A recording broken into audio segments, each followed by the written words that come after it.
Selamat malam Bapak Ibu, saudara-saudari dan anak-anak yang dikasihi Tuhan, seluruh bagian GKP Jemaat Seroja. Hari ini Rabu 25 November 2020. Kita kembali melakukan kebaktian tengah minggu atau kebaktian rumah tangga yang kembali kita lakukan secara online. Dan baiklah, kita mempersiapkan hati, diri, dan jiwa kita untuk kita membaca dan menghayati kesaksian firman Tuhan ini. Malam ini kita akan membaca dari surat Rasul Paulus kepada jemaat di Efesus pasal 1 ayat 15 sampai dengan 23. Dan baiklah, sebelum kita membaca, sebelum kita menghayati kesaksian firman Tuhan ini, kita berdoa terlebih dahulu. Mari kita berdoa. Allah yang mengasihi kami bersyukur, kami berterima kasih untuk nafas kehidupan yang Kau percayakan bagi kami, dan kami bersyukur untuk kesempatan bagi kami malam ini dapat kembali berbakti, memuji, memuliakan Tuhan. Bahkan kesempatan bagi kami menghayati kesaksian firman Tuhan. Kami percaya malam ini Kau berkenan untuk mengurapi kami dengan Roh-Mu yang kudus, dan juga menuntun kami dengan hikmat Tuhan, sehingga setiap firman Tuhan yang akan kami baca dan kami hayati bersama betul-betul menjadi inspirasi bagi kami melakukan sesuatu yang lebih baik di kehidupan kami hari demi hari. Malam ini kiranya khusus Engkau juga menolong kami untuk semakin menghayati tentang relasi antara sesama manusia, antara laki-laki dan perempuan, dan bagaimana dalam relasi ini kami dapat mengeliminasi, mengikis beragam bentuk tindakan kekerasan berbasis gender. Kami percaya pada malam ini hikmat Tuhan mengiringi kami dan menuntun kami. Dalam nama Yesus Kristus kami berdoa. Amin. Pembacaan Alkitab dari Efesus pasal 1 ayat 15 sampai dengan 23. Saya akan membacakannya untuk kita sekalian. Demikian. Karena itu, setelah aku mendengar tentang imanmu dalam Tuhan Yesus dan tentang kasihmu terhadap semua orang kudus, aku pun tidak berhenti mengucap syukur karena kamu, dan aku selalu mengingat kamu dalam doaku dan meminta kepada Allah Tuhan kita Yesus Kristus, yaitu Bapa yang mulia itu, supaya Ia memberikan kepadamu roh hikmat dan wahyu untuk mengenal Dia dengan benar, dan supaya Ia menjadikan mata hatimu terang, agar kamu mengerti pengharapan apakah yang terkandung dalam panggilannya, betapa kayanya kemuliaan bagian yang ditentukan bagi orang-orang kudus, dan betapa hebat kuasanya bagi kita yang percaya, sesuai dengan kekuatan kuasanya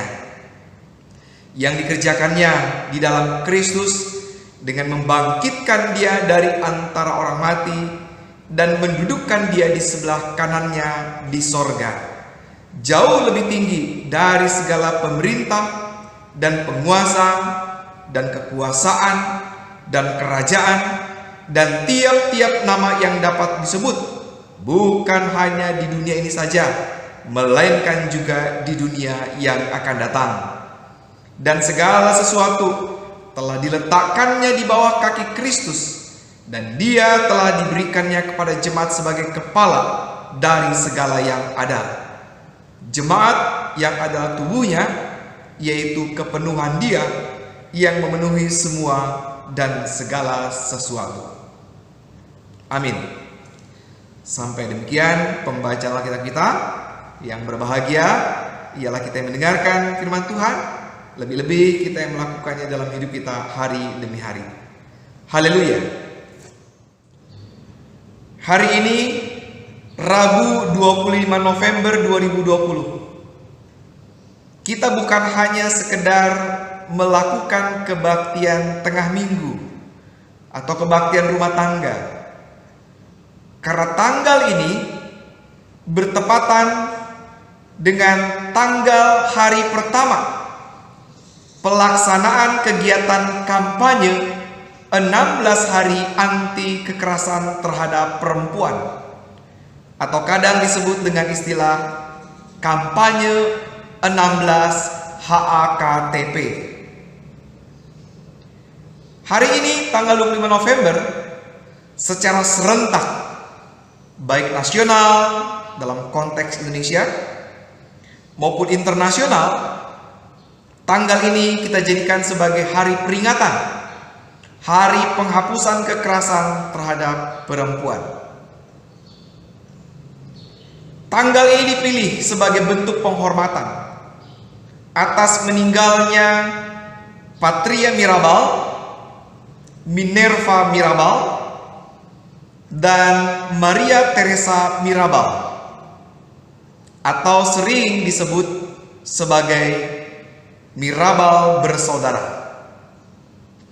Pada tanggal 25 November 1960, akibat pembunuhan yang dilakukan oleh penguasa diktator Republik Dominika, Rafael Trujillo,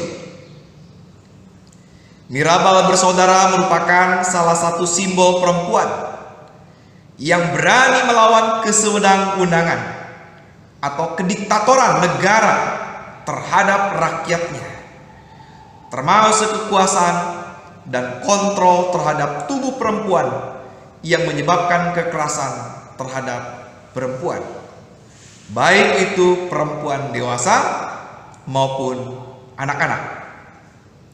Oleh karena itu, Perserikatan Bangsa-Bangsa PBB kemudian menetapkan tanggal 25 November ini sebagai hari anti kekerasan terhadap perempuan. Salah satu bentuk kekerasan berbasis gender pada perempuan adalah kekerasan seksual. Kekerasan seksual baik itu yang dilakukan secara fisik maupun non-fisik sampai saat ini masih menjadi persoalan besar, baik di dunia internasional maupun di Indonesia. Tubuh dan seksualitas perempuan sering kali dipolitisasi dan dijadikan alat penyerangan, teror bagi suatu kelompok di masyarakat atau bahkan di suatu negara. Selain itu, kekerasan seksual merupakan bentuk kekerasan yang mengobjektifikasikan tubuh sesama dan menghancurkan manusia secara holistik, yaitu secara menyeluruh, baik secara fisik, psikis, sosial, maupun juga spiritual. Seorang korban kekerasan seksual bukan hanya teralienasi, terasingkan, tersingkirkan, terpinggirkan dari sesamanya dan masyarakatnya, namun juga teralienasi dari relasinya dengan Tuhan. Dan seringkali ada cap-cap tertentu yang disematkan pada sosok-sosok seperti ini. Tentu masih segar dalam ingatan kita beberapa hari yang lalu, salah satu public figure di negara ini disebut dengan sebutan yang sangat tidak senonoh. Sebut saja namanya, Saudari Nikita Mirzani. Orang-orang yang mengatasnamakan agama menyebut dengan menggunakan istilah yang sangat tidak patut untuk diucapkan di ruang publik. Nah, pada malam ini dalam kebaktian hari Rabu, kebaktian tengah minggu, yang sesungguhnya masih berkaitan erat dengan kebaktian minggu yang lalu, di mana kita juga telah membahas dan mendiskusikan tentang anti kekerasan terhadap perempuan dengan pembacaan dari Injil Matius 25 ayat 31 sampai dengan 46. Di sana telah dijelaskan bagaimana Yesus mengidentikan dirinya dengan orang-orang yang dipinggirkan, ditindas dan menderita. Wajah Yesus dapat kita jumpai pada setiap wajah manusia yang ditindas, dianiaya, dan direndahkan. Wajah Yesus adalah wajah dari para korban kekerasan seksual yang ditindas dan diasingkan secara fisik, psikis, sosial, politik, dan spiritual. Pengenalan akan Yesus bukan hanya sebagai pemimpin yang berkuasa, tetapi juga pengenalan terhadap orang yang menderita secara fisik, psikis, sosial, politik, dan spiritual merupakan hal yang sangat penting yang tidak boleh dilupakan dalam pembinaan iman. Inilah refleksi yang dituliskan oleh penulis surat Efesus, secara khusus di Efesus 1 ayat 15 sampai dengan 23, yaitu tentang betapa pentingnya pengenalan Allah dan makna panggilan serta pengutusan Allah bagi para pengikutnya. Allah membebaskan, Allah memulihkan, Allah melepaskan manusia secara holistik, secara menyeluruh. Ia menghadirkan perubahan, ia menghadirkan transformasi sosial bagi dunia. Kita bisa membandingkan itu mulai dari ayat yang ke-18 sampai dengan ayat yang ke-23. Pengenalan tersebut akan menuntun para pengikutnya untuk mewujudkan kasih kepada sesamanya dalam mengupayakan transformasi sosial. Kita sering kali mendengungkan istilah mengasihi. Kita juga sering kali mengucapkan dengan mulut kita bahwa kita mengasihi Allah. Tapi kita perlu bercermin diri. Betulkah kita telah mengasihi Allah secara holistik dalam kehidupan kita? Betulkah kita mengasihi Allah mulai dari hati dan pikiran kita terhadap orang lain, terhadap sesama manusia? Betulkah kita telah menunjukkan cinta kasih kita kepada Allah melalui praktek kehidupan dan relasi kita dengan sesama manusia? Ini menjadi pertanyaan retoris atau pertanyaan yang perlu kita jawab secara pribadi, pertanyaan reflektif bagi kita untuk mengingat kembali di mana posisi kita saat ini. Dalam konteks kegiatan 16 HAKTP, 16 hari anti kekerasan terhadap perempuan, gereja baik secara institusi, secara kelembagaan, maupun secara individu yang mengakui dan menyatakan diri sebagai pengikut Kristus perlu bergerak untuk menolong para korban kekerasan seksual dan mengupayakan program, bahkan bukan hanya program, tapi juga perlu didukung dengan anggaran dalam upaya penghapusan kekerasan seksual. Hal ini dilakukan sebagai wujud pengenalan yang utuh akan Allah dan terwujud dalam kasih kita kepada sesama, terutama mereka yang menderita.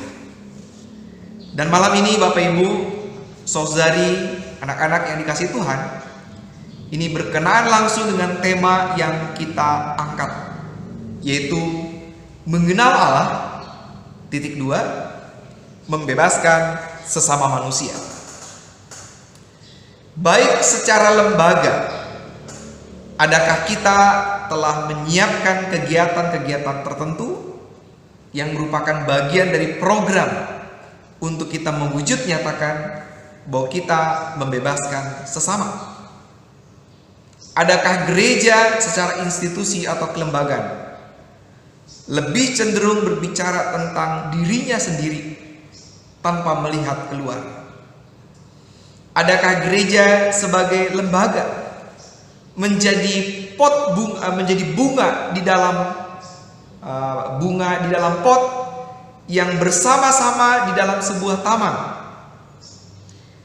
Ia kelihatan cantik, tetapi ia tidak terkoneksi langsung, tidak terhubung langsung dengan bunga-bunga lain atau tumbuhan-tumbuhan lain yang ada di taman itu. Mengapa? Karena ia hidup di dalam pot. Adakah gereja menjadi lembaga yang seperti ini? Menjadi sangat eksklusif? Mestinya jawaban kita adalah tidak. Harusnya gereja menjadi pohon bunga yang menghasilkan bunga, tetapi juga sekaligus satu paket dengan taman yang ada di situ. Malam ini Bapak Ibu, bukan hanya sebagai lembaga, tetapi saya juga mengajak kita, gereja secara pribadi, secara personal, apakah selama ini telah mewujud nyatakan hidup sebagai orang-orang yang mengasihi Allah, yang mengenal Allah, sekaligus juga mempraktikkan dalam rangka membebaskan sesama manusia yang terbelenggu, yang masih dikungkung dengan beragam hal yang mengikat dan tidak membuat bebas. Gereja perlu menghayati ulang panggilan dirinya di tengah-tengah kehidupannya bersama dengan lingkungan. Gereja perlu menghayati ulang tentang apa yang Tuhan sudah tugaskan bagi kita. Maka malam ini Bapak Ibu, saudari dan juga anak-anak yang dikasihi Tuhan, mari kita serempak bergerak bersama-sama menjadi agen-agen dan juga duta-duta Allah yang membebaskan sesama manusia. Dan pada kesempatan ini, mari kita bergerak bersama-sama mewujudkan kampanye anti kekerasan terhadap perempuan, dan secara menyeluruh anti kekerasan berbasis gender. Mari menjadi pribadi-pribadi yang sungguh-sungguh mengasihi Allah dalam sikap, perilaku, tutur kata, bahkan juga mulai dari pikiran kita. Tuhan yang Maha Baik memberkati kita. Amin.